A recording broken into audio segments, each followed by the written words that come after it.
we're having a queer history lesson. Hi guys, welcome back to my YouTube channel. So today I want to talk about some queer women history, also happy Pride History Month. The first person who I want to start with is Anne Lister. This is centuries ago. If you who don't know, Anne Lister is the woman who Gentleman Jack was based off, and her journals are still intact to this day and you can still read them. About like her relationships with women and her feelings, emotions, travelling around the world and meeting different women. But she was also very unconventional, apart from the fact she was queer. Well, back then, women only wore black if they were in mourning, but she wore it all the time. Since then, it's been suggested she wore black a lot because she was in mourning. She couldn't have a relationship like what her straight counterparts could, which meant she often wore the black because she was in mourning, wanting to show the world the women who she loved. In the early 20th century, you have icons like Josephine Baker, who is since been suggested she was also bisexual, as well as Marlene Dietrich, who she wore suits and was openly bi, and this changed a lot. More women were starting to see people like this, so it was still taboo, but it was slightly less taboo. Which, it might be suggested, this paved the way for Dorothy Todd and Mad Garland. Don't know these people, it's no surprise because I didn't know them until a few weeks ago. And since then, they are now some of my favourite people in history. Garland and Dorothy Todd, they were actually the editor-in-chief and the fashion editor for British Vogue during 1922 till 1926, I believe, and they were also a lesbian power couple at the time. Two ran a fashion empire back when women didn't really have a say on a lot, and the fact they were queer and in a relationship when it shouldn't have been allowed is also a big deal.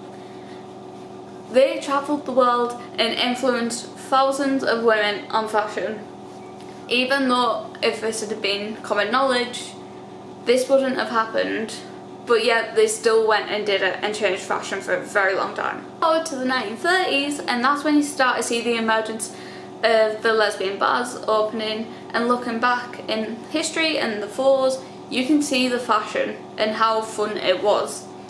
So take Le Monaco in Paris for example. This was a very well-known lesbian bar where you would often see masculine appearing women in suits and tuxes with short hair.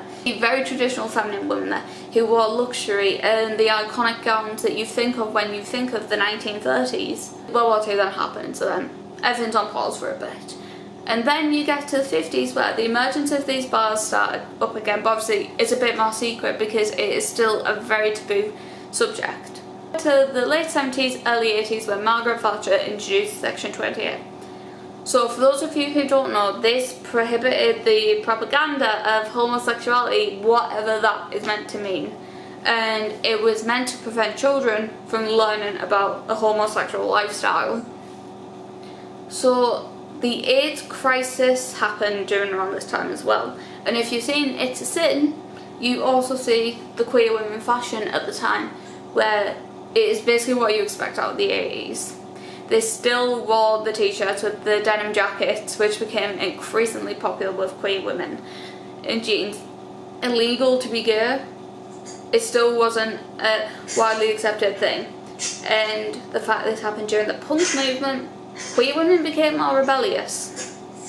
Which then takes us into the 90s, again, which as it does with every decade, but queer women, you would see them ripping their sleeves off their t-shirts, their jackets, whatever, that type of thing, when like a tight top with like baggy tracksuit like bottoms and sneakers.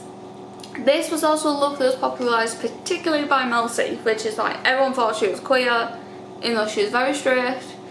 Queer women were still inspired by this style, and it's also the time Diva magazine first hit the shelves, and it sold out like that. Century, women who are queer can be a lot more open. It doesn't matter the stereotypes exist now because we can openly use fashion to express ourselves and our identities. Let me know what you think about this and if there's any historical icons I missed out. And I'll see you guys in the next one. Thanks guys!